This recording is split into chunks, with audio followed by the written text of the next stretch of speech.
Hello, Internet! Gino, aka Vapinguino Greco, here again with another episode of Deep Listens. I'm joined once again by English PhD student Peter Swag Busby. What's going on, everybody? Swag for days and multiple podcasts, so I hope you enjoy it. And Billy Avid Gamer Rothert. You're not wrong. It's episode 4 now, and I'm already starting to run out of nicknames that are not. I'm gonna repeat one and forget. I mean, you're just gonna start getting more and more like stupid with the nicknames. Like, man, you already went to like blue shirt status though. That was really dumb. That was episode 2, I think. Pete enjoys reading Busby. In fact, Billy Flibby Flabby Rothert. Just start making up gibberish. Oh, that'd be better than what I've already said. Billy Scatman Rothgar, shooby-doo-ab-dab-doo-dab. Now you're getting just too personal. I don't want everyone knowing that I can drop a sick beat. Is that a sick beat? No. Okay. All right. So, hello everyone. My name is Billy Rothard, aka Rothgar, in almost all gaming circles you would have met me in. I'm happy to be back for another Deep Listens. It's going to be a good one today. Yeah, so today we're going to be discussing relationships in games, and specifically the different relationships between the main characters in The Walking Dead Season 1, Bioshock Infinite, and The Last of Us. So we're going to spoil those. We're going to discuss primarily focusing on the relationships, so we're not necessarily focusing on the entire story, but we're probably going to talk about the end of them because they're all important. So be warned. But before that, we got an email this week. Yay! Ooh. Correspondence! Yeah, some feedback from our Fallout 3 episode from Eric. So for this, if you want to get in touch with Deep Listens, just go ahead and drop an email to thatpinguino@gmail.com. So hello, Eric. And he says, hello, Deep Crew. Deep Crew, I like that. Deep Crew, that is good. That's a good one. I listened to the talk about Fallout 3, and while I thought it was fun and interesting to listen to, I was a little disappointed no one really talked about my personal favorite part of that game, the radio. Now, I know that might sound lame, but that was my favorite part of the game, and stick with me here for a minute. The radio in the game did a few things that games radio usually don't do, and that was foreshadowing and being reactive to the player's choices. I remember hearing old Three Dogs saying that saying things that I would write off as random video game chatter to only come across later quest lines that had to do with the things he was talking about, and then him giving news updates later on depending on how I handled quests. And that's not even getting into how the game uses radio to set a tone by playing things like songs from the 40s and 50s and radio dramas to distress calls and various signals depending on your location. I don't know, maybe I'm giving something so small way too much credit, but to me, it was a large part of what defined Fallout 3 in my mind. So, did you guys even listen to the radio? Yes. Obviously not as closely as Eric did. I did listen to it, but... Any thoughts? Because I didn't. I basically had the game on mute for most... Well, not actually on mute, but I was not All right. paying I mean, I can respond a little bit because I've also played games like Bioshock. I didn't actually play Bioshock Infinite, but Bioshock 1, the audio from that time, like the radios that were playing in the background of some of the levels or that were on the loading screens, created that sense of immersion. And that also occurred in the Fallout world here. As far as advancing story and foreshadowing, yes, Three Dog was the tool that the game used for those purposes. I think that it wasn't like overt. Like it wasn't done so hard and so obvious that a player who wasn't thinking about it so hard would say, "Oh, this is the foreshadowing tool. Let me listen carefully so that I can hear about what's going to happen in other parts of the game." It seemed, I mean, I guess I wouldn't say it was well disguised, but it was to the point where if you're looking for that kind of stuff, you'll find it in the Three Dog character, or you can just have it be this like pleasant aesthetic mechanic that adds some depth and immersion to the game. Mm-hmm. We were talking kind of specifically about post-apocalyptic community building, and I don't know how much it added to that aspect of the story. Well, I think having a radio DJ that's like constantly playing kind of speaks to the need for society to kind of a way that society is stitching itself back together is through Three Dog and his broadcasts, just kind of giving an overall sense that the Capital Wasteland is one giant community that's all listening to him. I think it becomes like the radio assumes outsized importance in Fallout in that sense, because when you're wandering the wastes and it seems like you're completely alone, you have that radio as a lifeline back to society. Like as you're completely alone wandering the wastes, the radio becomes your community. Everybody else who's currently listening to the same station forms it's sort of like the chat room of non-internet wastelands. Post-apocalyptic IRC. Yeah. Yep, not a lot of callers on Three Dog. I'm kicking it to point. John in Radioactive Puddle. Long-time listener, first-time caller. All right. Yep. But also, if you wander the wastes, I found it pretty cool that some of the times you will come across radios that are playing Three Dogs broadcasts. Yeah. So you get the sense that other people in the world are also listening to him. And so even though it could just be contained in your Pip-Boy, they make it extend in some of the quest lines into other characters. So yeah, I think what Eric's bringing up really does fit into sort of the focus on community we were talking about. Like radio just becomes another way to find like-minded individuals spread across the expanse of this waste when you no longer have sort of centralized metropolitan centers in which to meet them. Yep. And I think it's important to mention that it took an apocalyptic waste to get radio back on top. Like that's all radio needs to suddenly be the desired medium of the masses. Yep. Just nuclear bombs. That's it.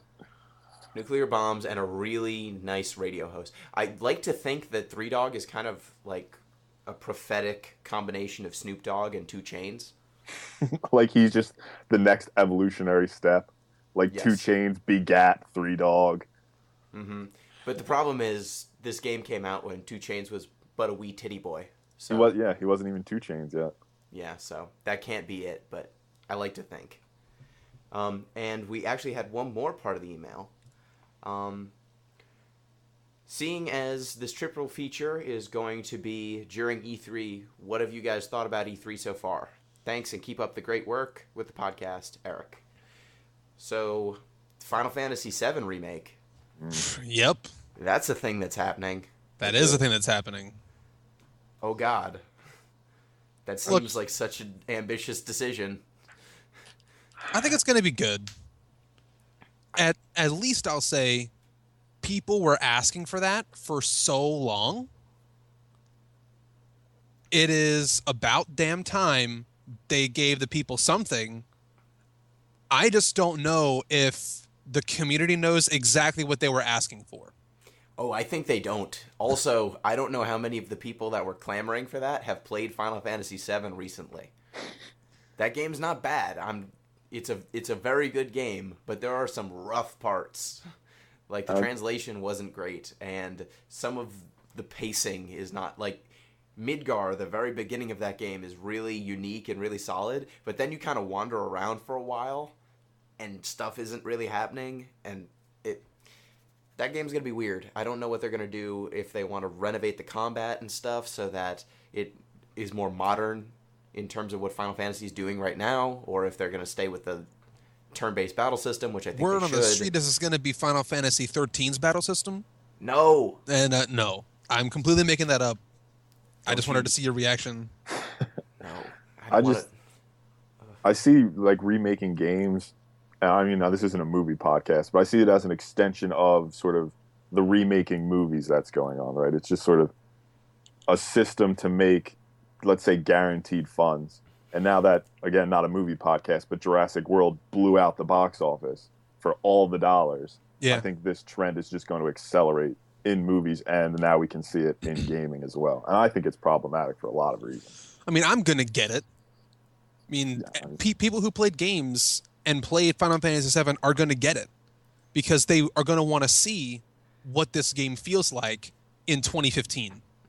Sell me my childhood again. Make it prettier than I remember. That's it, yeah. That's exactly what's happening. You hit the nail on the head.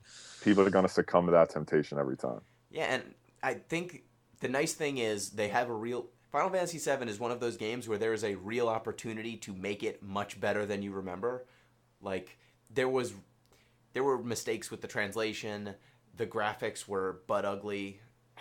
The technical gamer yes, term, butt ugly. yes, butt ugly. Industry insiders. Well, it was butt ugly because there's like history behind why its graphics were so screwy compared to the later ones in the PS1 era. But also the sound was all MIDI. They didn't embrace CD technology yet, so they've re-recorded like all of the Final Fantasy VII songs better than they are in Final Fantasy at this point, so they can use those versions of the songs now. There's tons of rooms for improvement. It's just going to be interesting to see where they go with it. And then in terms of E3, other things that jumped out at you. I've got two. So things that jumped out at me, obviously, was The Last Guardian being resurrected from development hell. Yeah. And for those of you who don't know, that game is tied into the family of the Shadow of the Colossus Eco franchise, made by the same, not necessarily the same. It's like by the same development studio, but a lot of the people have come or gone or brought on new people since that game had been in development, like locked down for so long. Like some 6 people or left. 7 years. 10 years. 2005, I think, was Shadow of the Colossus. It was probably in some stage of development for a decade, but Yeah. it was announced for only it was announced for the PS3. Mm-hmm. Also worth mentioning, the lead developer of Shadow of the Colossus and Ico he moved on. Famitsu Ueda's gone. Yeah, but that's okay because you can take Eco Shadow of the Colossus and you have the baseline of what you're looking for. So the other game that stood out to me actually goes great with our podcast discussion for today. Ooh. It's a game called Recore that I saw, Oh yeah. and that looks really fun. What we saw in the trailer and like the teaser trailer was this female character in sort of like a wasteland type world, like more like a desert wasteland, but it kind of looked like a Star Wars wasteland, like a Tatooine kind of wasteland. So like a post-apocalypse? Not really post-apocalypse, but just like a different environment. And she has this energy ball that she can insert into different like electronic or mechanical devices, and they come to life. So in the teaser trailer we saw, like the trailer we saw had her walking around with this like little mechanical puppy. And then some bad guy showed up and the mechanical puppy runs into the fight, gets obliterated, but also like self-detonates and defends her from the enemies. And then she picks up the glass ball and is sad that her puppy's dead, but then she finds some like walking mech and like puts it in there, and then it comes to life, and then she's like, "Good boy, nice to have you back." Like now, like the spirit of the mechanical creature was actually just in the sphere that she can transfer to another mechanical device. And the reason why I think that fits in well with the discussion that we're about to get into today about relationships is that one is a strictly strictly companionship, like a very strong like sidekick relationship, which we won't really get a great look into with today's games. I mean, we do a little bit. Yeah, maybe. We do a little bit, but there's no strict like sidekick mechanic like there is in this game. Or but I'm gonna hit in this CG trailer. Yeah. So Pete, you seemed confused. Have you seen Ghostbusters 2? I have. You know how like when they spray the slime on stuff, it comes to life? Yeah. That ball's like the slime in Ghostbusters 2. No, my problem with it was more theoretical. I have lots of problems with sort of transferring essence into radically different bodies. The idea that mechanical beings have an essence, or even anatomical ones that you could transfer. My issues were more theoretical. So, Oh, okay. no sense getting into I mean, I those suppose now. it could work if really the sphere is what contains the what's implied. the essence. That's Yeah. what's implied. And if it's only if it only works for mechanical stuff, then I guess that shouldn't be too hard. If you're going from person to person, I can see your difficulty because I have the same difficulties. since we both took philosophy of mind Yeah. and stuff. Right. But Yeah, we I don't need don't to. have a problem. Yeah, Yeah, we don't need to go. We'll be, like if we go down this rabbit hole, this is what the podcast will be. honestly, So we'll table that until the game actually comes out. sure. Yep. Or we even see it.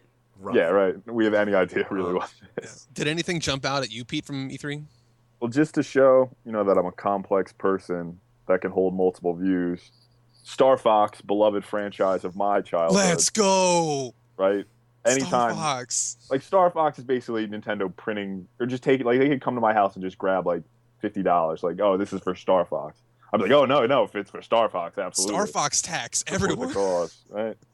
So that jumped out, except you have to play it on that stupid controller with the screen. I have a Wii U now. It's actually it's pretty good. Is Yeah, it? It's fun. Yeah, I have I've my got doubts about the Splatoon. screen. Okay, How is it? so what I've used the screen for is when I play online Super Smash Brothers, I can take the screen away from the console, like put it next to my computer, and I'm looking at the gamepad screen playing while my Wii U's on the other side of the room because my webcam's over on the other side of the room. So that's been the biggest feature that's really helped me is that I can play online Smash like on the tablet because the game doesn't really use anything else like the tablet features. I haven't had to pay super close attention to playing on the TV and playing on the tablet, but it's a thing you can do. It's not as obtuse as you would think. Yeah, it's actually pretty intuitive, and you don't have to use the controller like the gamepad controller if it's a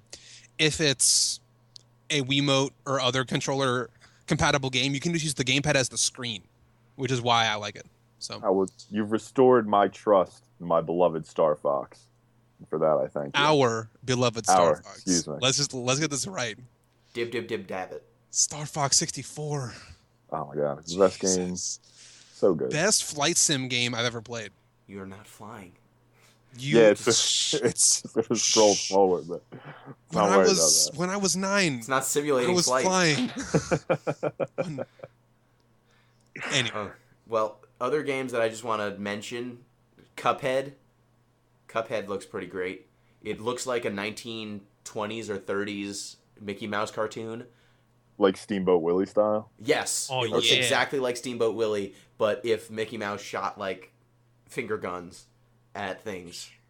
But it looks in motion like you're playing Steamboat Willie. It cool. looks insane. Cool. I'm really glad that No Man's Sky is coming together finally. Hopefully that'll come out soon. That's a gigantic open world game. Well, open world space simulator with like millions of planets, all procedurally generated, and it's really funny listening to game writers talk about it because they don't understand how procedural generation works sometimes. So they're like, they say millions of planets, but how could they? Because you take a seed. It's like an integer, and then that seed is the information that you use to generate the planets, and so the amount of data you're using is actually pretty small, and most of the data on the disk is just the engines but it's possible. It's not magic and bullshit. Well, you need to buy these runes to implant into your system to run this game. Is it going to stream the planets? I don't... No. They're from the cloud. Don't worry about it. Procedural generation magic. And I think those were the big ones that jumped out at me. Shenmue 3 seems like a way to finance a game without taking any risks at all. With money. Once Kickstarter jumps in, you're pretty much off the hook. Yeah, so that kind of makes me feel gross. But other than that, a lot of games that are not for me. And then there was that game with the dinosaur robots. So that's our E3 thoughts. Without further ado, why don't we get into discussing relationships in 3 separate games? We got a lot of ground to cover. Sounds good. Okay, so let me just start by laying the foundation, and I'm gonna break a rule here. What? Crazy. Normally, when you're supposed to define something, it's generally just bad to define something by what it's not. You're not supposed to define something by what it is not. You're supposed to define something by the characteristics that it strictly has. So when I'm looking for this kind of relationship in a game that I want to talk about, I'm strictly speaking that it's not supposed to be a side quest. It's not strictly romantic or sexual in nature, and it's supposed to be a facet of the game from which the story is launched in at least in many parts of the game. It doesn't have to be 100% story driven, but major plot points should come from this relationship. Okay. All right. Just for the record, there are no rules on this podcast. Yeah, I mean, there's no rules, but I guess if I'm going to propose a worthwhile argument, there are some argument rules, I guess. You can't just spew lies and falsehoods. That would make for a very good argument. You're right. Nothing's stopping me, but Nobody's I want to take it a fact-checking me. different. So that's where we're going with this. Walking Dead, Last of Us, BioShock, they all do Infinite. these relationships. BioShock. Yeah, BioShock Infinite. They all do this mechanic similarly, so we'll all have common ground to discuss, but I think they're going to be different enough that we'll see different parts of what I'm looking for here. And let me back up one more second and say, why am I even asking about this stuff? Well, back in March 2015, I went to PAX East with Gino, Woo. and I went to a really cool panel on relationships in games. They were talking about more romantic relationships, saying, hey, look, we've got more gay and lesbian relationships or trans people in games. And that was really cool. I enjoyed hearing them talk about that. But I wanted to ask them a question, and I wasn't able to because the line cut off right before I could answer my question. I was going to ask them why it's hard to find games that have meaningful relationships with emotional content that meet these criteria that I just met. Not sexual, not side quest, main story, like plot points.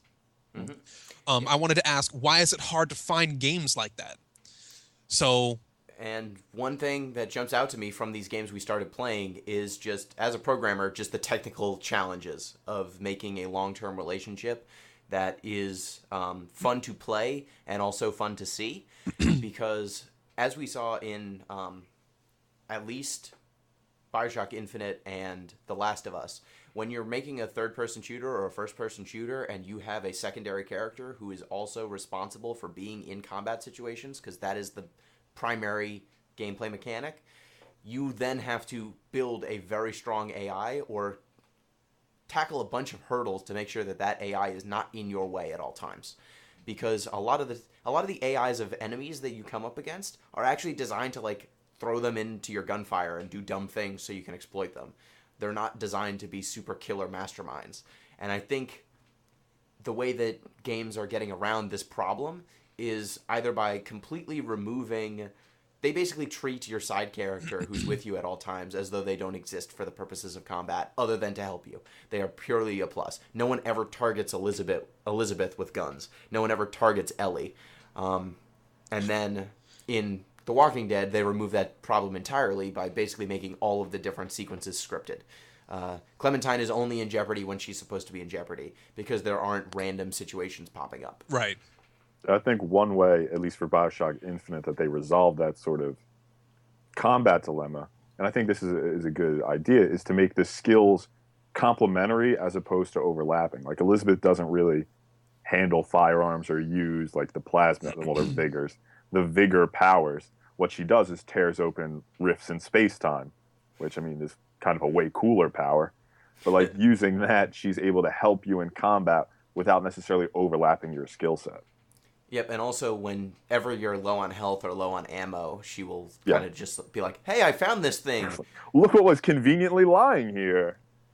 Yeah, and same thing with The Last of Us when you're in combat. Ellie does overlap abilities, but she is much less frequently shooting. She will mostly be there for when you get jumped or something. She'll sometimes save you, but most of the time it's just... Like, from a story perspective, it's very odd that enemies are in combat with you and they're just ignoring this other combatant who's like shooting at them or doing crazy powers. But I guess in Infinite they explained it away by saying they're not going to shoot at Elizabeth, they're trying to capture her. And then in The Last of Us, they don't explain it. It's just weird. Well, I think in The Last of Us, the people that we are fighting are basically fungus zombies. Sometimes they're people. Sometimes they're people. And if they're people, it's pretty easy to say that you're not going to go, like, if you're going to try to shoot to kill or just straight up rob or loot these people, it's probably just better to go for who is the apparent, like, stronger threat, which is the adult with the bigger guns. But they both have guns and knives. Like, it's True. It's odd. This is how they get around this problem. Yeah. Of They just make them not target Ellie so much. Mm-hmm. Or I don't think I ever saw her targeted until you control her. But I think that's just a big technical hurdle. And then some games can get around it. Like, I know that Ellie could, like, draw fire. She would never take serious damage, but she would, like, AIs would be in this almost like sequence where they would pretend to be shooting at Ellie, and she'd be pretending to take cover, but she'd never actually get hit. Yep. She's really good at dodging bullets. Dodges bullets like Neo. Mm-hmm. Yep. But I think that's a big technical hurdle. And then in games like role-playing games, you can get more of these long developed friendships because the player is directly in control of all of the characters. Like in JRPGs or Western RPGs, you can get kind of these long strung out relationships between multiple characters, not just two. Right. Because at no point is the player like, this idiot keeps running in front of my bullets and they're blocking my view and it's really annoying. So I think just by removing that extra technical hurdle, it allows those games to flourish even more. And also they deal in story primarily. Even in like a JRPG though, I think the default, or not even the default, I think ultimately a lot of those sort of relationships devolve, maybe devolve isn't the right word, but shift into a romantic context. Like the first one, like the one that I think of just off the top of my head is Blue Dragon, JRPG for the Xbox 360. And the central drama there was which of the two male main characters is going to end up with the female mage. So I mean, I think still the default setting is romantic. Yeah, but when you get your parties into larger than a handful, usually there will be at least one or two friendship relationships in that party. That's a good point. That's a good point. Though usually those games have a ton of relationships. There's like a father-daughter relationship. There's a romantic relationship. There's a comrade. There might be a rival, and then all of those relationships are all jam-packed into one nice party that will roll around and stand on one side of the screen while enemies stand on the other. And so Billy, what did you? So just to clarify, you primarily played The Walking Dead. Pete primarily played BioShock Infinite, and I primarily played The Last of Us. Correct. So, interesting little factoid about this. All three of these games feature father-daughter relationships. Yes. Completely, you don't think so going into like 2 out of 3, but comes to be revealed. So what do you guys think about that coincidence? Like, is it a coincidence? Or is it just that now game developers are getting to the point where they have kids? There is that, because we saw the dads panel at PAX 2. So I'll start. This coincidence, I think, shouldn't be called a coincidence, but more like a convenience, right? So when we're trying to avoid the things that I want to avoid in relationships, the easiest way to do it is make it a family member. And the easiest way to make emotional content between characters of two genders would probably be brother, sister, or father, daughter. So the options were really limited based on what we had available for that, I guess, character set. In Walking Dead, like the very first 10 minutes of the game, you meet Clementine, who is your companion, and the relationship forms almost immediately, but it doesn't have to, which is why I chose it as a decent example. You can meet Clementine in the first scenes where she's in her treehouse and you walk through her backyard injured and find her, and you can be a nurturing voice to her when she reveals herself to you as a lost child, basically. Or you could be a complete cold asshole and not get any of those character dialogue lines that would make you develop an emotional attachment to Clementine. I played through the majority of the game as the nurturing father figure, but I want to point out that you could have just been a complete asshole to everyone in that game. It gave you the option. Or just remain completely silent, like a mute, the whole game. Those options, unfortunately, didn't change the story that much. And that's what I was hoping for, because I never played Walking Dead before. And I was hoping that there'd be more deviance from one like dialogue choice from another. But it seemed like no matter how much of a heartless asshole you were in text, the major plot points still occurred. Like Clementine would never be like, well, forget you. You're just like a complete asshole. I'm leaving. She would always stick with you, and the story would go on. I wish the dialogue points had more to change about the story, but I'm not unsatisfied. Like it gave me what I was looking for. Yeah, and something that really occurred to me was in all three of these games, I'm the only person here who's played all three. The relationship, not only is it father-daughter, and it is also dependence. There is a real dependence between the main character, the main male character, and the female sidekick or daughter figure in all of these games. So oftentimes there is no real option for the female character to walk away. You are doing terrible things in all three of these games in service of, I guess, taking care of yourself and your companion. But no matter what grisly thing they see you do, they will never leave and cannot, for the most part. Elizabeth comes the closest to being independent. But even like she's been trapped in a tower her whole life. Where's she going to go, really? I don't know. Ellie's independent. You see that in game. She gets there eventually. She gets there after like a while, and even then, she's still like really connected to name of dude, Joel. But what are you getting at with like the not being able to leave thing?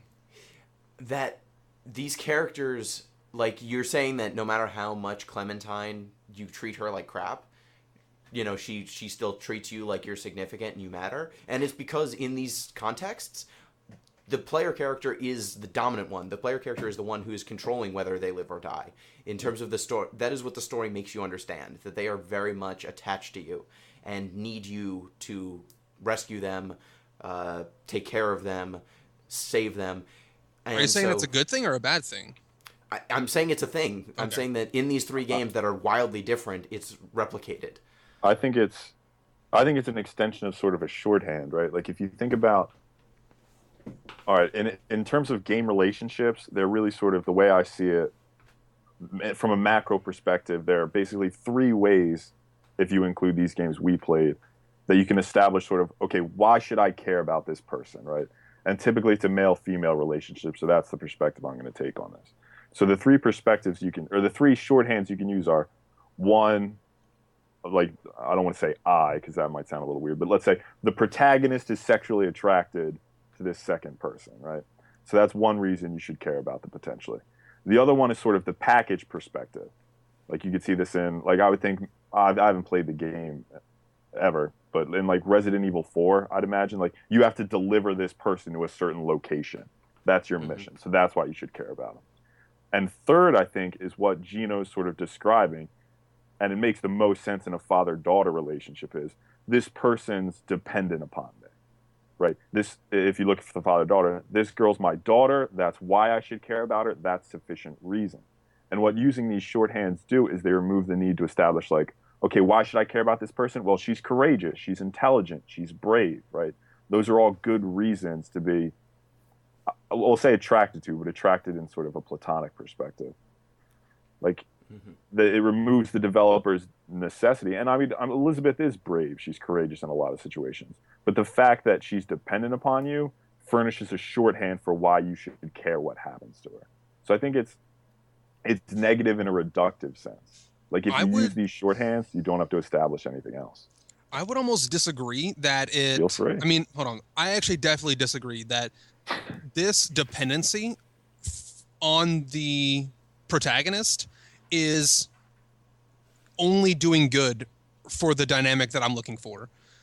If you have a companion who's completely independent or could stand on their own 2 feet, you're not going to get that like emotional investment that you need in order to make the kind of relationship that I'm looking for. I think it's really core to have there be, I guess, like a mutual dependence, but definitely there has to be some dependence upon the protagonist for it to be relevant in the game player's mind.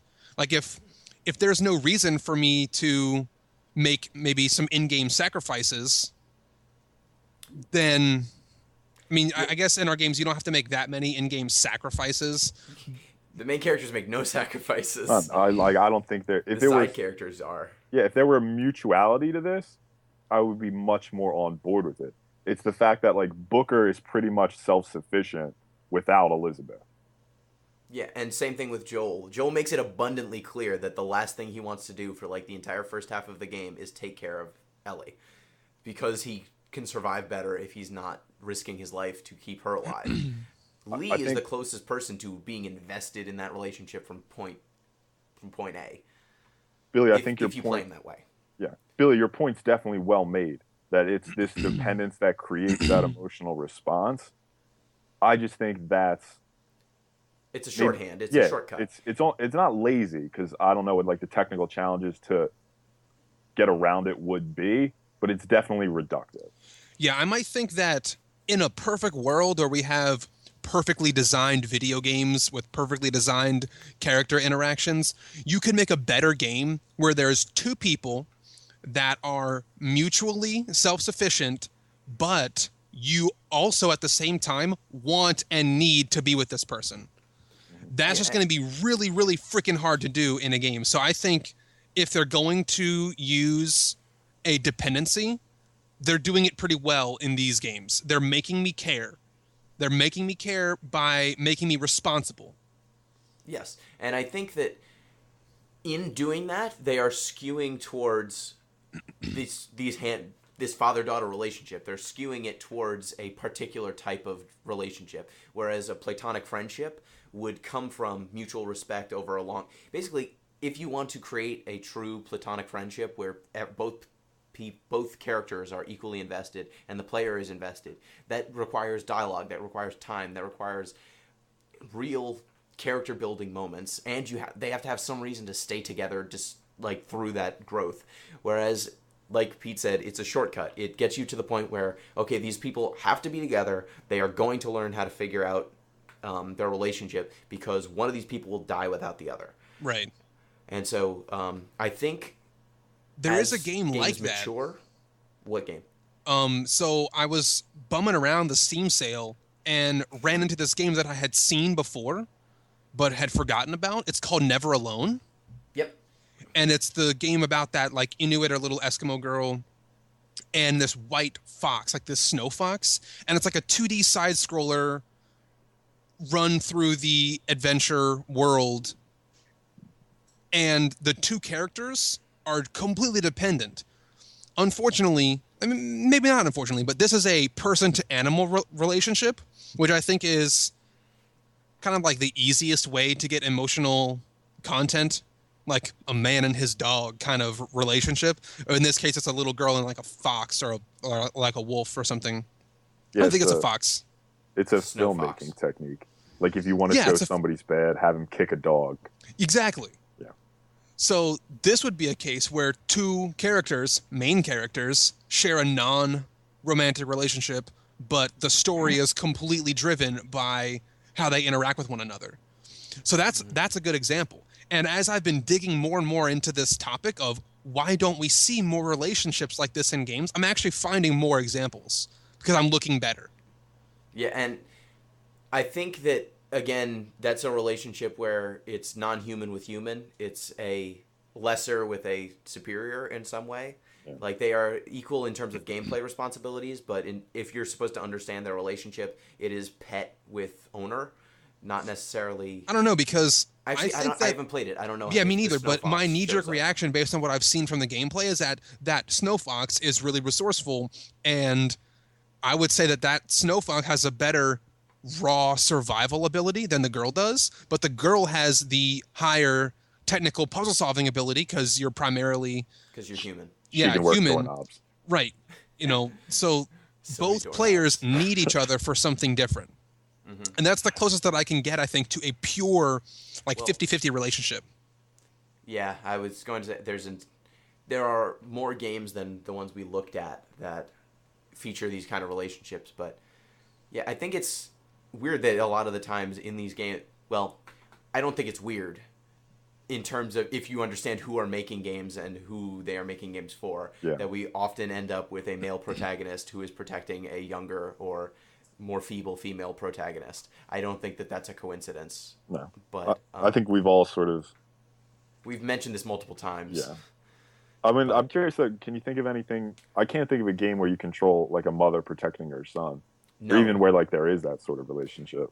I heard about a art game, a very artistic game that is about a mother protecting her child during a rebellion, during a case of civil unrest. But that was not released on major consoles or anything. So I want to respond to the topic that's being brought up a little bit, which is like almost like a gender topic. I don't want to go here. Okay. I just don't want to bring this up. I want to Okay. go somewhere different. But if I have to respond a little bit, my thought is, and I think Pete will be able to help me a little bit with this articulation, especially with his background in literature. See if I can. I'm really gonna need you to, because I really can't get all the way by myself. All right. It's sad to say that the majority of gamers are male, vast majority. Yeah. Right. I wish it wasn't, but it just is. Stats that's- on that are dispute They're that. getting better. Let's say the They're getting default better. assumption. The is default that. assumption is that. Yeah. Yes. Well, we'll go with that. Especially by developers. They're trying to cater to an audience, and they know that it's primarily this like 15 to 25 male like audience is their target demographic in many cases. If it's not their target demographic, it's what's probably going to be their largest slice of the pie chart. It's their assumption. Yes. Right. It's their assumption. I'm glad that it's being changed by actual stats these days. Cool, but I don't want to go there now. When you're developing for a rough estimate of your demographic, you should not have so many components that would disconnect them from being able to project themselves onto the character. Oddly enough, when I play games where I can create my own character, I more than half the time, like majority of the time, pick a female character because I will more emotionally connect to that character. But if I'm forced to play a male protagonist, I will project upon that protagonist parts of myself. And the more times the developers force things in the game that make it a disconnect between how I am as a person and how my or how I see my protagonist acting, that's gonna do negative impact on the relationship part of the game. I won't be able to feel it at all. It's definitely going to impact the emotional content. So what I wanted to ask about this, like towards Pete, is when you write something in literature, whether it's poetry or like a short story, probably not as much novels, but like poetry or short stories, there's this dynamic of using the second person or telling things to the reader, and you got to be really careful about it, because as soon as the reader says, well, I wouldn't do that, that doesn't seem real to me, you just lose a big point of connection between the author, the storyteller, and the reader. So do you find, or like, I guess, do you see the problem that I'm articulating? You have to have some kind of like common ground. Please jump in so I'm not just like a rambling idiot. Like, no, there's a theory I know, and I don't know as much about. Well, I could talk from a literary perspective, obviously, but there's a theory in filmmaking, and it applies to games as well. I forget what the exact thing is called, but it's like a cipher theory, right? It's like, if you think about the most famous examples I can think of are the Matrix trilogy and what's that game with the crowbar and the head crabs? Can't believe I'm forgetting. Half-Life 2. Half-Life 2. Gordon never says anything because he's a cipher. It's the same reason Keanu Reeves was cast in the Matrix trilogy. He's got a blank face, doesn't really emote much.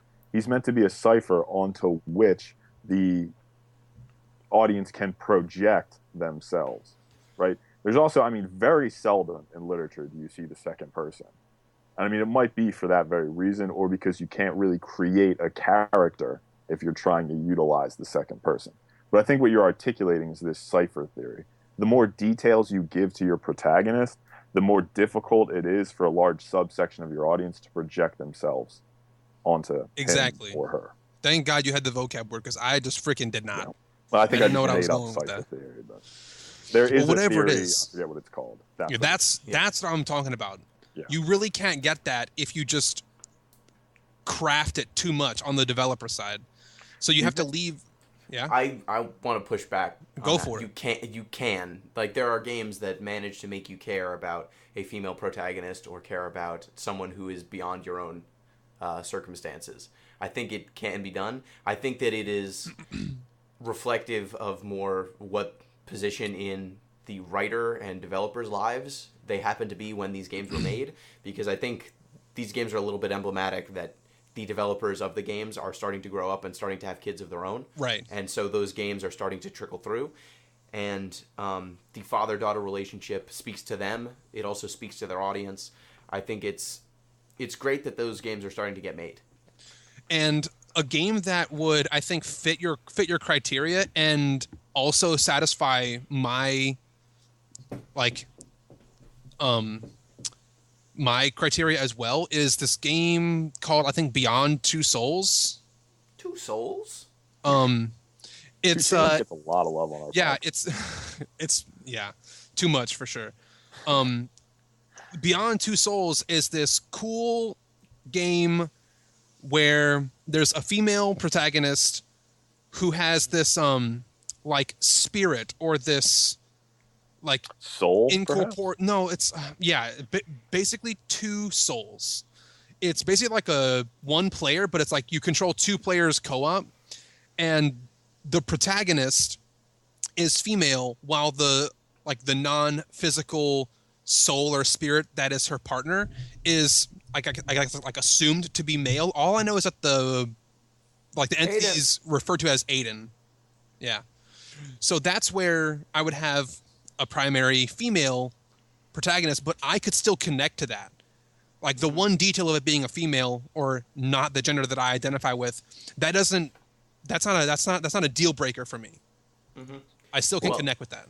Why don't we try to get back on the three games that we talked about? Another thing that I noticed in this father-daughter relationships that we saw across the three games is that during the course of the game, all three, the arcs of each of these characters kind of mimic each other, where there is a competent, capable male character. In the case of Booker and Joel, they are competent and capable because they've lived in this violent world that they are kind of finding themselves in for the rest of the game. Lee kind of comes to eventually understand the world that he's in. He's just more capable because he's older and just is capable of fighting off zombies. But he's not as perfect for the world he lives in as Booker and Joel. But the story arc is largely one of kind of the,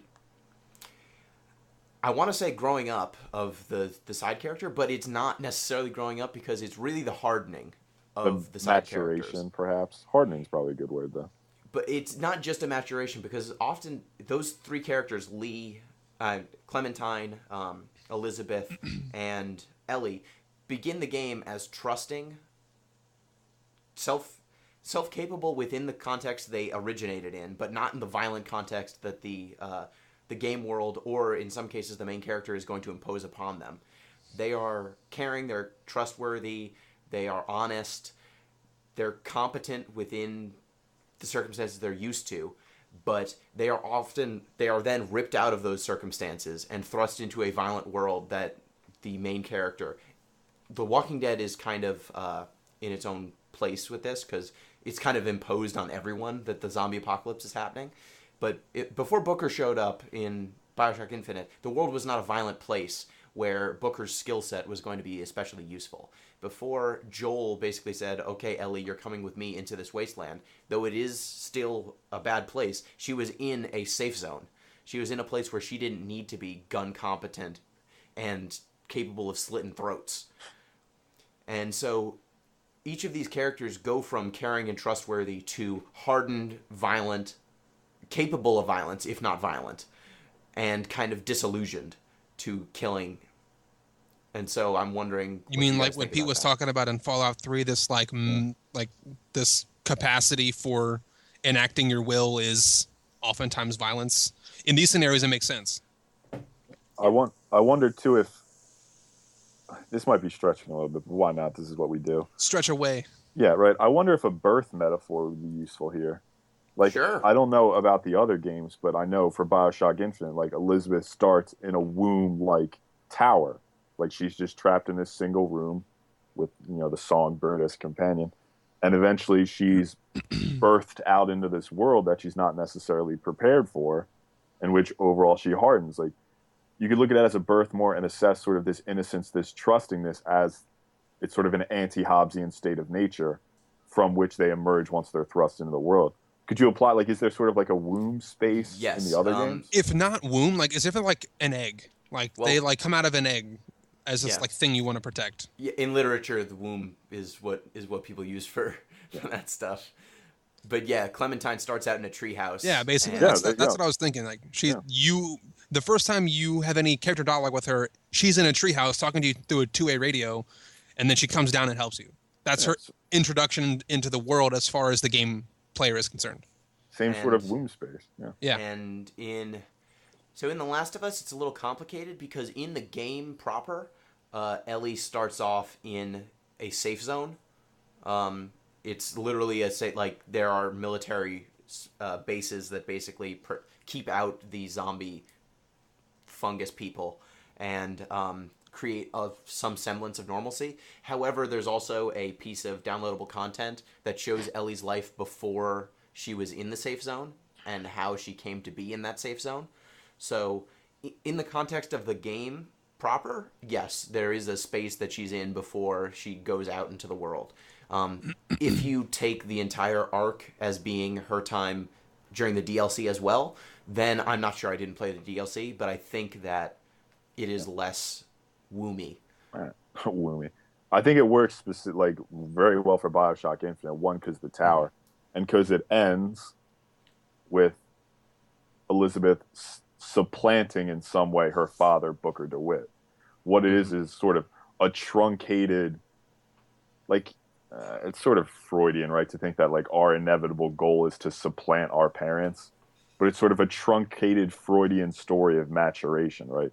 Elizabeth emerges from this womb, hardens into a capable individual, and then ultimately surpasses or supplants her father and takes his spot. I mean, it would make more sense from a Freudian perspective if Elizabeth were a man, but from a gameplay perspective, like we discussed earlier, maybe that doesn't make as much sense.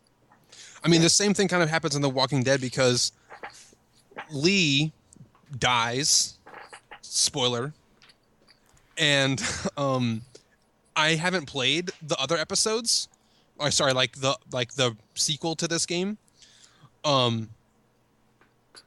But in the next installment of The Walking Dead, where I haven't played this one, but I think Clementine is the main playable character. I believe so. I think that's right. She takes on these characteristics of Lee.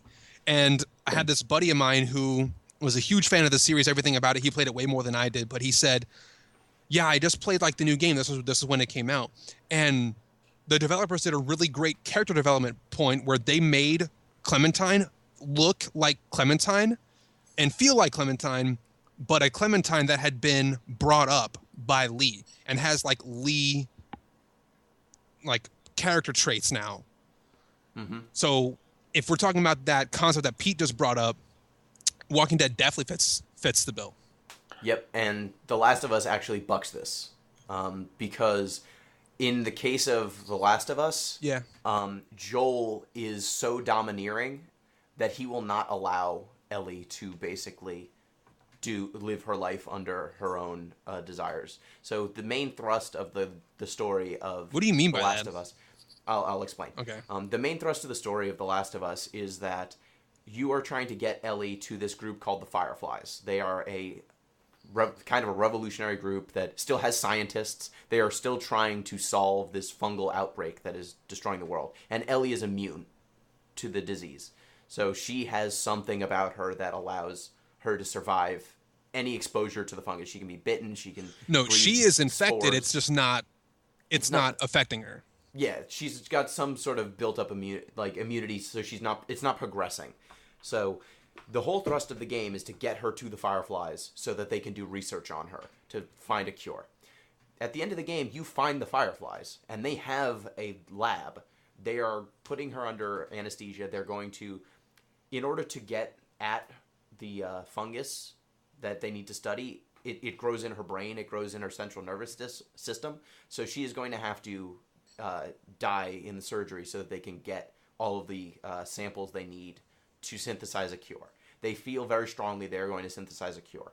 Ellie, during most of this time leading up to the Fireflies, is intimating that she wants to find this cure. She wants to be the cure. You don't have her necessarily consenting to this, but it seems in line with all of her desires and her driving that she would want to sacrifice her life to further humanity and to save humanity. It seems like it's in her. And then after Joel learns that she's going to have to die, he basically kills all of the Fireflies, kills all of them, kills the person who would come after them, and kidnaps her and leaves. At which point, you're driving in a car with her, and she asks, like, Joel, we didn't find the Fireflies, right? When I was unconscious? He's like, yeah, we found some other people, and they knocked you out. The Fireflies were gone. Or the Fireflies couldn't help us. And she's like, before I go with you, I'm going to need that to be true. Because if the Fireflies were there, this is a problem. And Joel's like, no, they weren't. And then the game ends. And it's Straight lie to her. Further adventures of Joel and Ellie. I think that was the best part of the game. From a narrative perspective, it is very much Joel saying, my desire to have a daughter and to have a companion supersedes your desire to save humanity. And he kind of imposes that. He very literally imposes it. I know it's heavy, Pete. Yeah. He very literally imposes it because Ellie is unconscious when he's making these decisions to ice a bunch of fools. All right, you don't have to kill them. Yeah, you do. You have to kill maybe a couple. You don't have to exterminate that entire facility. You don't. I don't know. I snuck through. I got through with I think only killing 3 people in that facility. Okay, you need to kill the doctor who's going to perform the surgery. Yeah, you have to kill him. Sorry. And then you need to kill the woman who started your entire journey. You ice her. You shoot her in the belly and then shoot her in the face so that she won't come after you again. It's hard decisions, but you don't have to exterminate everyone who's there. All the unnamed NPCs, you don't have to kill them. And presumably they play roles in this organization. So you went on an extermination. I went on a sneak mission and got my kid out of there. I mean, either way, you're still imposing your will. I mean, what was the female protagonist's name? Ellie. How old is Ellie when this whole Firefly 14? transaction? 14. Ugh. Yeah, it's rough. There's a lot going on here. I think that was one of the most profound moments in video games. I've not experienced another decision-making process that I was so conflicted with, but also so supported. But you don't get to make a decision. The game doesn't progress unless you do You're this. right. But until you know that, you don't know that. You know what I'm saying? I played through the game, and when I get to that point, I don't know that I have a yes or no. Sorry. I don't know that it's only one way. Until that point, I'm thinking I don't know if I have to choose here if Ellie lives or dies, but I know what I'm going to choose. But the game doesn't give you an option to walk away. You have to get her out of there. The game doesn't progress without it. You have to make the decision for Ellie no matter what. And the decision you make for her is always take her. Fine. But I'll still push back and say that up until the game is over when you're like riding in the car.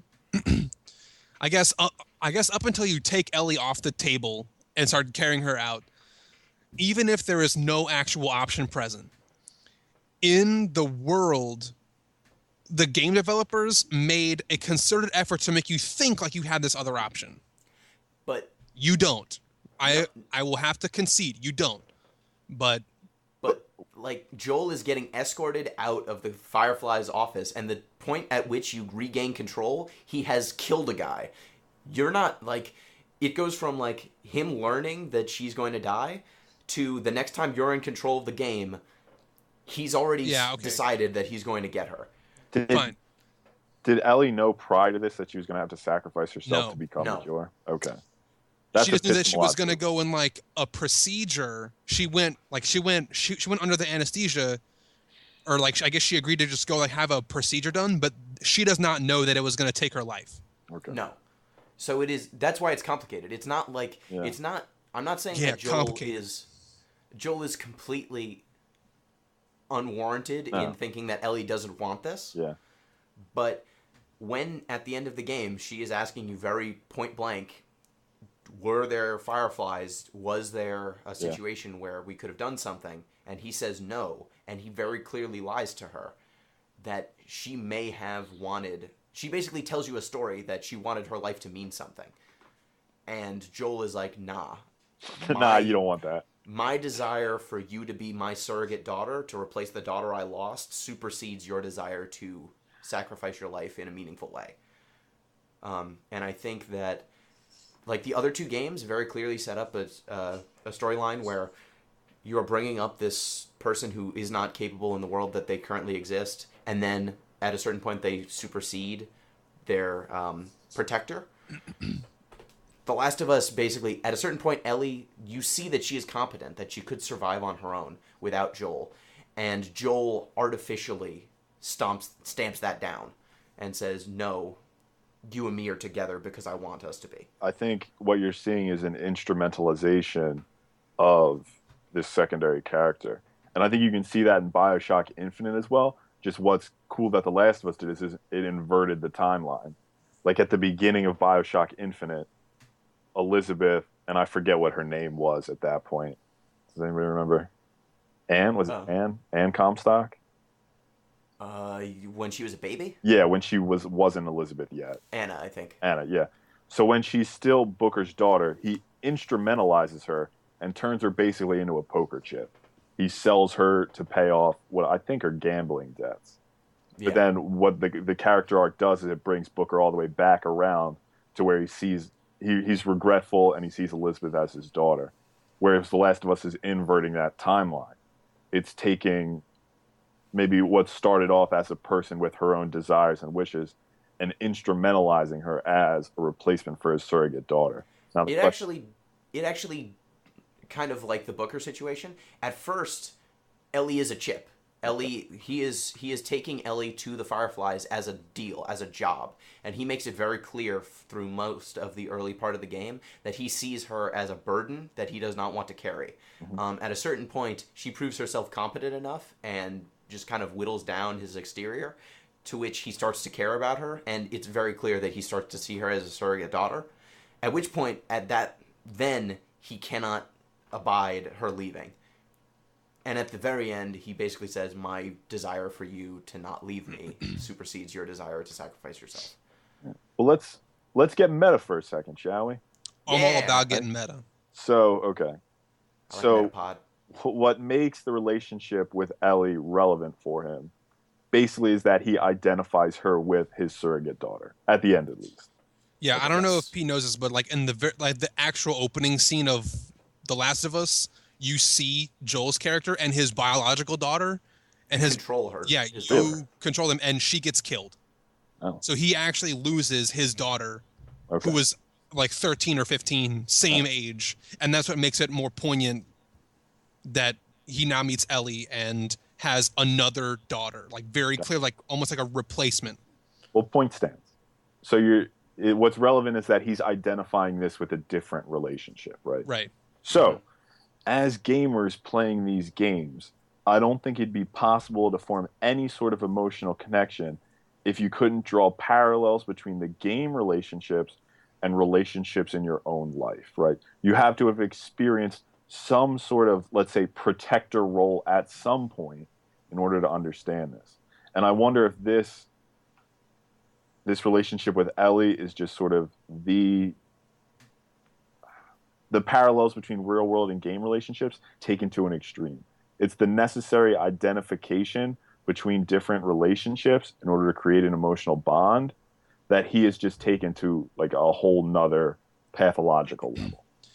And I'll say that my experience with that particular part of the story, I'm almost convinced, actually, it's almost 100% certain that my response to the game is because of my character, like my personal character traits. Yeah. If I was not the kind of person that I am, I would not have had the same response to Joel doing what he did at the end of The Last of Us. Of course. When I play BioShock Infinite, I will be projecting my own personal character traits on the Booker-Elizabeth relationship.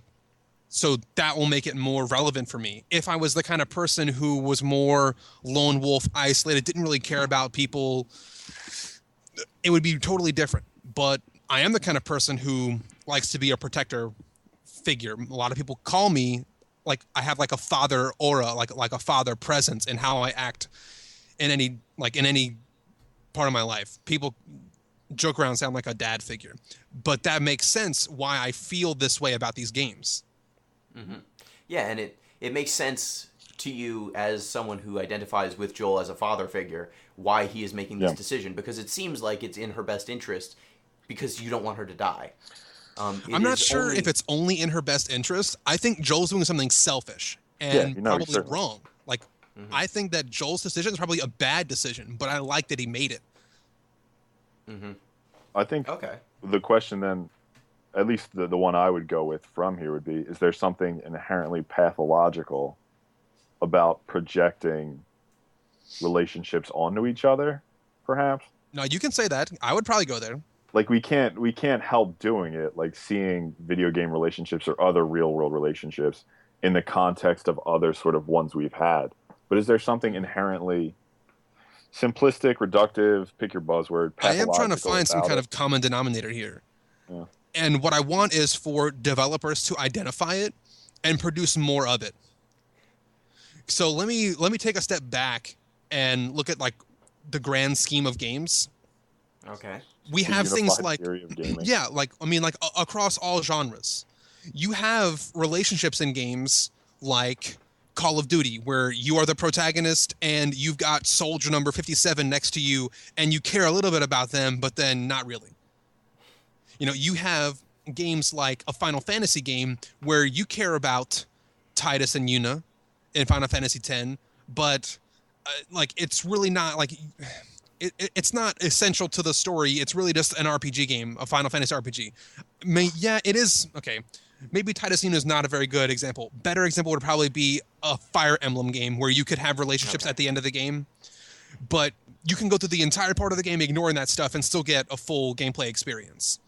I'm playing XCOM right now, and I have an emotional attachment to the soldiers that I'm using in that game. I customize them all and give them new names, and I have backstories for them all, and none of that stuff was given to me in game, but it crushes me when one of them has died, and I was like, shit, like, I can't go back. I can't reload a save. Like, Felipe Macho, why? Yeah. The guy's name was, I think, Ramon Hernandez. No, Ramon. I was so close. Ramon, no. But so back to the point at hand. This stuff happens in games, but it's more artificial in those games. Like, it's more artificial in a game like XCOM where you have party members that you don't actually have any emotional investment into, but I just decided to go the extra mile and project this emotional content onto them. Or in a game like Fire Emblem where, sure, like at the end of the game, you can pair up characters and they go off into the sunset together as boyfriend and girlfriend or whatever. Or like they like bro fist like Ike does with everyone. But that seems more artificial. Why can't developers find the magic piece that makes these emotional content driven relationships more prevalent in games. I want there to be more. I think we've come full circle now that it's not necessarily what makes those ones less emotionally investful, not a word, but investful, is that they're We not. are like 4 for 4 on making up. You've Yeah, made right. up all the words, man. We have a trend. It's less emotionally investful because those scenarios don't necessarily use this shorthand that I've decided to implement. Like, you're not using this romantic relationship, you're not using this father-daughter where there's inherently an emotional connection. Yeah, you have to imply it. Yeah, because there's no shorthand. Yep. And I think, yeah, games are getting there. They are putting more relationships like that. If you like XCOM and want there to be more familial relationships, you should play Massive Chalice. Oh yeah, I heard about it. Big cup. Yes. John's playing it now. I'm gonna go check it out. Actually. Yep. You can check out my family in there. 300 years strong. Nice. But like actually, they're in there. Oh, like they're the actual like Griekos, and Yeah. that's boss. You guys How's are in Big Grieco? Cup. That's awesome. Andiamo. So yeah, that's I guess the real question that I was trying to get to. I like it when this stuff happens, but I don't see it enough. I see bits and pieces, like I see side quest romances. That's cool. I see like romances that may just be infatuations or sexual, and that's fine. That has its place in storytelling too. That exists in the world. No reason Yeah. to deny it. So I want there to be games that take me away from the platforming, jump on Goomba's heads and collect a princess. I want to be taken away from there. I want to be taken away from Call of Duty, shoot every person you see that isn't friendly, and then you win the mission. I want to be taken away from Mario Kart, just make your friends hate you with blue shells. I want to get to some real emotional storytelling, and it's hard for me to find. I will look.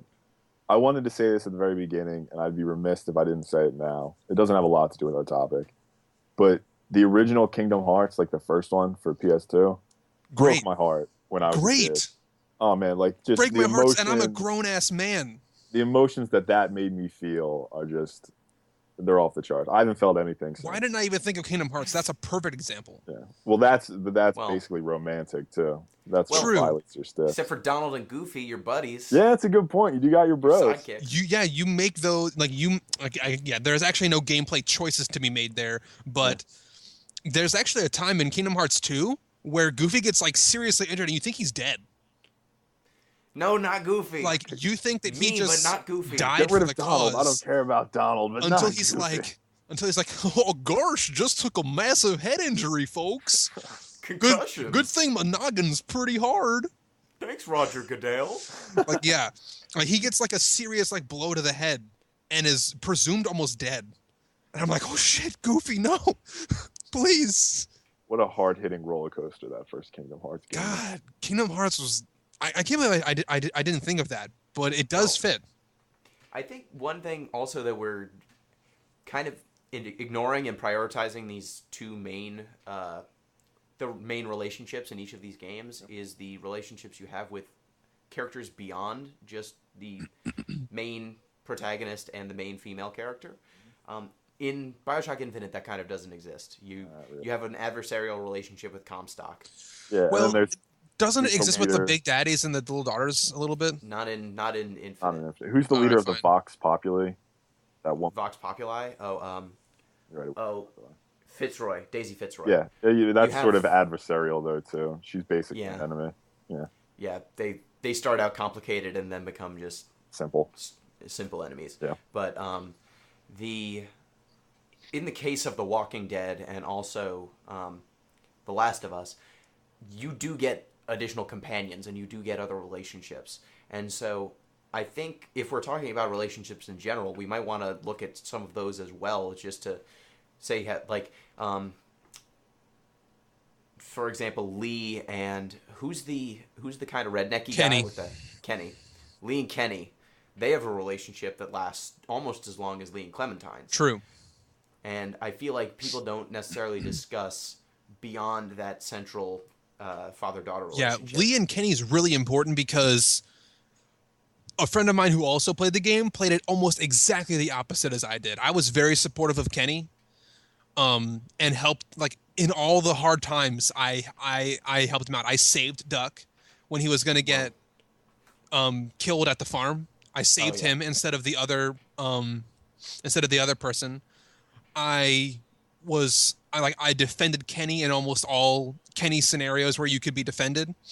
And when Duck inevitably comes to the end of his life, instead of making Kenny shoot his own kid, I take care of it for him. Yeah, Pete. The Walking Dead's rough. I was gonna say that got heavy real quick. Yeah, so Welcome to the real world of the zombie basically apocalypse. Kenny is presented with this choice where he needs to like put his son down. And I'm like, you shouldn't have to do that.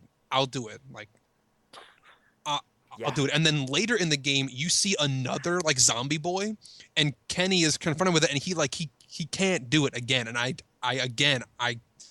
step up for Kenny. My friend John, I think it was him that did, like there's like two friends that play this game.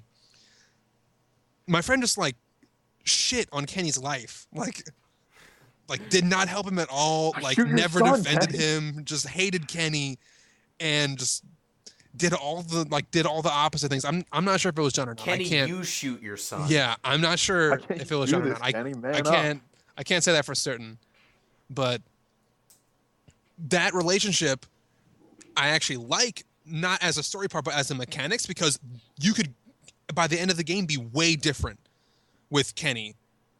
Like, because he's one of the characters where you make actual choices for so frequently, is do you side with Kenny or do you not side with Kenny?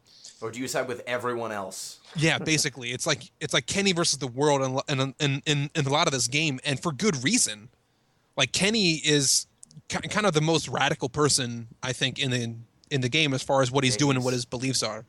Kenny's like kind of a little racist. A little bit racist, and sort of simple man says, and he very much prioritizes his family over the rest of the survivors all the time. Maybe Kenny should have to shoot his son. Teach him a little bit about race relations. Yeah, it's a little rough. But yeah, I think The Walking Dead gives you a lot of the relationship between Kenny and Lee in some ways is a lot more complicated than between Lee and Clementine. Mm-hmm. Clem looks up to you kind of regardless of what you do. Whatever you tell her, she will take. Yeah, you can choose gospel. to make Kenny an ally if you want, or you can choose for Kenny to make Kenny an enemy, or you can try to play the middle ground and say, "Look, Kenny, I was down with you when I was saving your kid from a zombie, but I'm not down with you when we need to throw a brick on this dude's head." Yeah. And Kenny, like, any time you tell Kenny that I'm not going to side with you, it goes shit wrong. Personal. Like, it goes so bad. He takes it real personal. You are down with Kenny or you are not.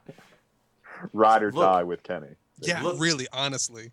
Lee, you're giving all my family food over everyone else, or fuck you, Lee. Yeah, right? Like, there is a choice where you have, like, 5 pieces of food and 10 people to feed. And you gotta choose who gets food. And it doesn't actually make a big gameplay change. It's just supposed to be arbitrary moral dilemma number 12 in that game.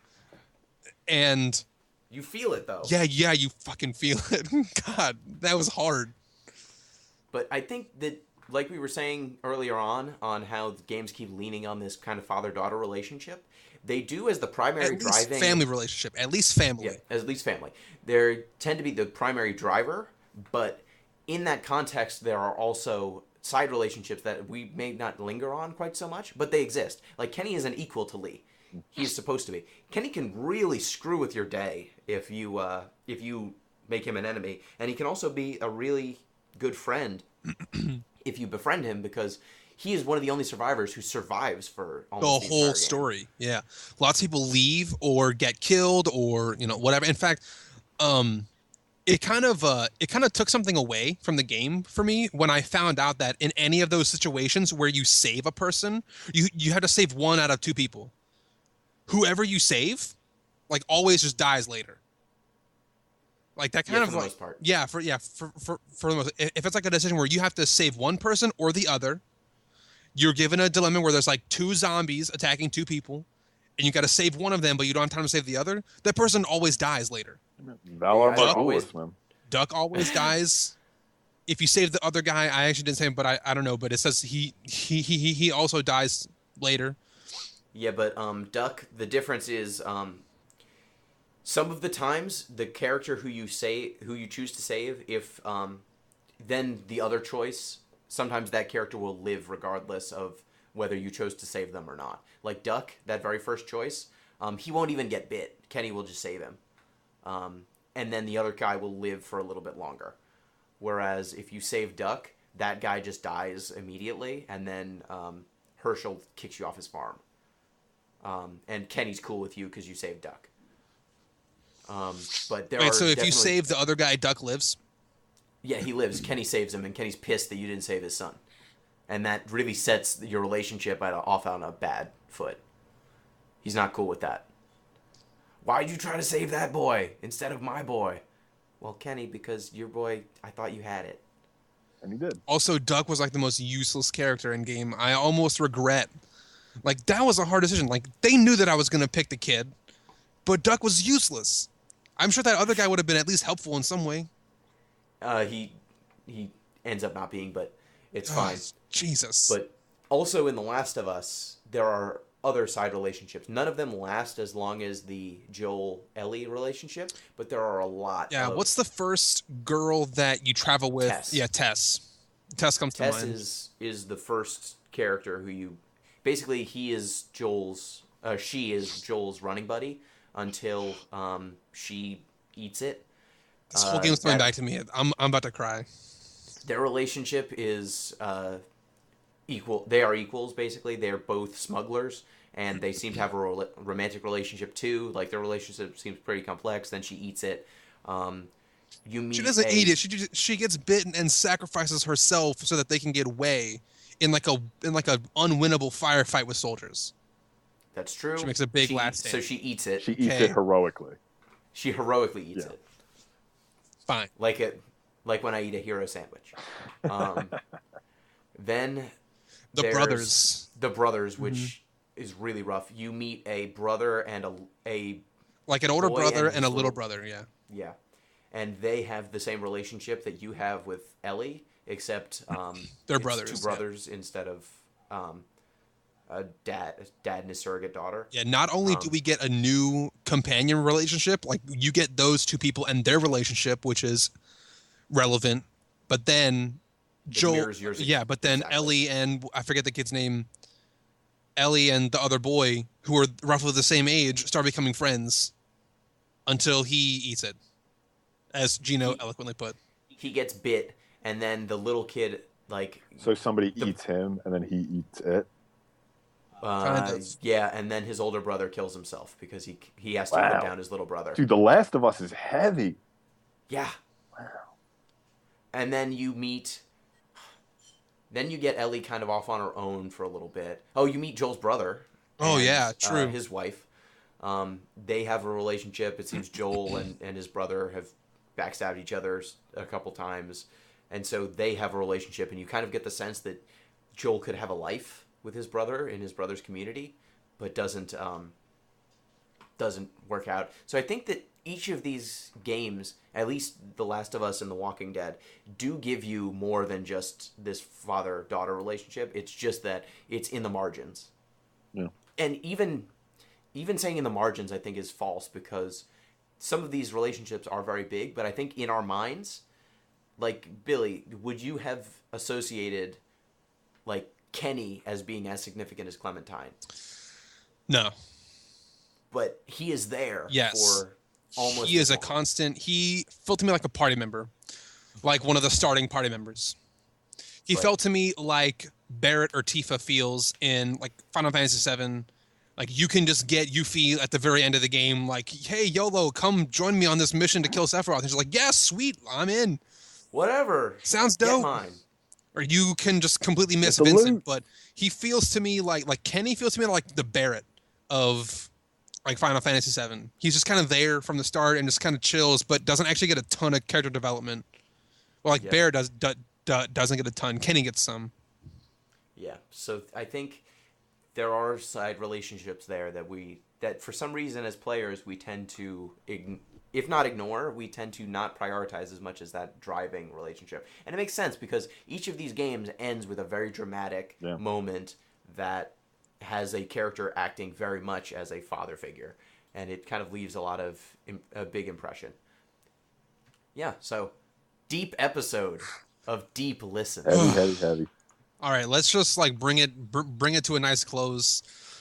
Yeah. I started off this podcast with a question. Like, what does it mean to have a meaningful relationship in a game? Why don't I see it as much as I'd like to? What are the criteria that I'm looking for? I beat that issue to death, but I'll just recap quickly. I'm looking for something that's not a side quest, not purely sexual or romantic, and it's something that major points of the story are hinge upon, or from them they are launched. Mm-hmm. And so it's hard to find those if you don't do some really deep looking. Ooh. Or deep listening. Or deep listening. So we had some good examples. BioShock Infinite, The Last of Us, Walking Dead are pretty good examples. Other good examples are out there. I mentioned them before. I'm really excited about Recore. That looks like a pretty good companionship type game where you have these mech like machines that you put this soul energy ball into. Looks really cool. Never Alone fits the bill. Kingdom Hearts does it, actually, now that you think of it, Pete. Yeah. Relationships matter in those games. I wish we could have a little bit more control over our level of involvement. I think it would be just one step better if we had these games, but also could opt out of the relationship if we wanted to. And in lots of games, you can. I'm thinking about games like the Dragon Age games. You can form kind of relationships with the Dragon Age characters. They're not quite as deep relationships, but you can decide to or decide not to, and that's important. Something I'd really like to see in terms of relationships in games, I would like to see a game where the character comes onto you and you don't want them to, or you come onto a character and they don't want you to and don't care about your advances. They actually talked about that in the PAX panel too. Because in most games they are set up to put the player in the driver's seat of the relationship, and for sexual and friendship relationships, both. The main character is the driver, and at no point for some of these games, like, you can do pretty awful stuff and characters will never say, hey, I don't think we should be cool anymore. I just don't like hanging out with you that much. You keep putting a knife through people's eyes, and I'm just not into that. I'm a vegan, so this really doesn't speak to me. But I'll be very interested to see a game that actually tackles that idea of being the object of someone else's affection that's unwarranted. Because sometimes you can do that in games, like you can send affection at someone who's not going to send it back, but you're never being like, nah, I don't, this is not what you think it is. Or has about a sexual relationship that isn't just falling in love. Like, show a healthy relationship growing. Yeah. Like, what happens now that we're actually dating? Like, after you've ridden off into the sunset. Yes. Yeah. Usually it ends on kiss, but it'd be cool if, like, kiss was, like, a fourth of the way through the game, or the starting point, or happened 2 years ago.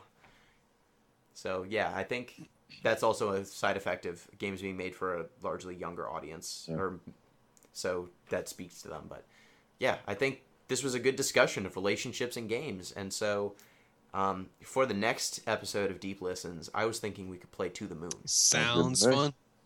I started playing a little bit of it, and that game has been on my to-do list for years now, and it got a lot of awards for storytelling, and I have wanted to play it. It's not that long. It's an independent game. It was made in RPG Maker, and as someone who's screwed around with RPG Maker, I am super impressed at what they were able to coax out of that thing.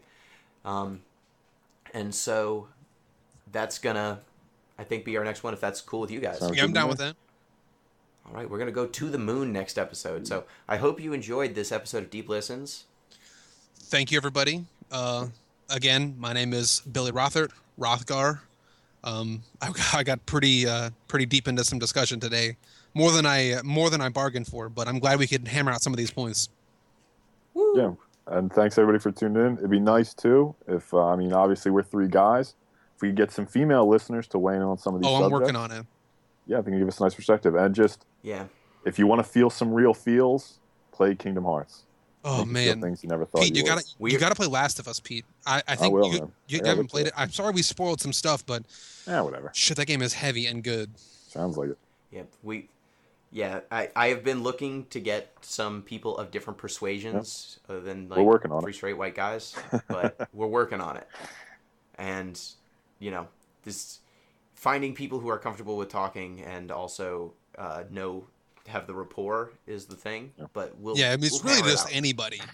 Like finding more Or people also that are anyone. good on camera / radio with depth of knowledge. Like that's hard. We are working on it.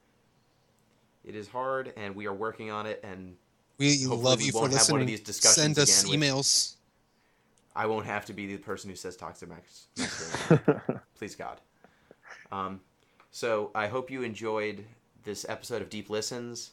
Till next time, peace.